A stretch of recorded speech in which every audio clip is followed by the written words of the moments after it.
Bon matin, je voulais répondre à ce commentaire-là parce qu'il y a confusion chez plusieurs personnes sur le décès des 6700 personnes âgées qui sont décédées en CHSLD durant la pandémie. Ces personnes sont décédées suite à un manque de soins et suite à de la négligence. Donc, ils ont manqué de nourriture, ils ont manqué d'eau. Il y en a parmi eux qui avaient des démences, qui avaient des gros problèmes d'autonomie, qui faisaient en sorte justement là qu'ils avaient besoin d'aide.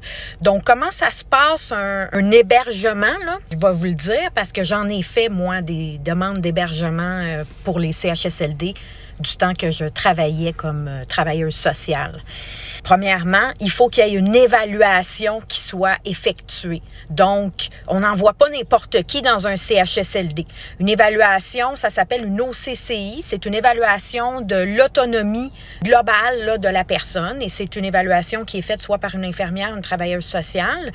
Et normalement, quand une personne se retrouve hospitalisée pour XY raison et qu'elle ne peut pas retourner à son domicile parce que, bon, le personnel soignant se rend compte que monsieur, madame n'est pas apte à faire un retour à la maison, elle a chuté, etc.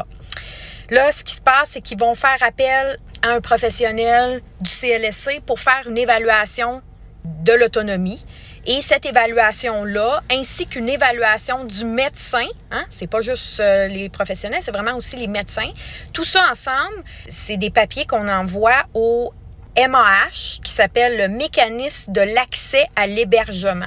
Alors, on envoie ça là-bas et la personne est sur une liste d'attente. Bon, il y a des cas qui sont urgents. On peut mettre pression au MAH, on peut vraiment essayer le plus que possible de pousser là, dans des cas très urgents. Mais c'est ça. Ça, c'est le fonctionnement.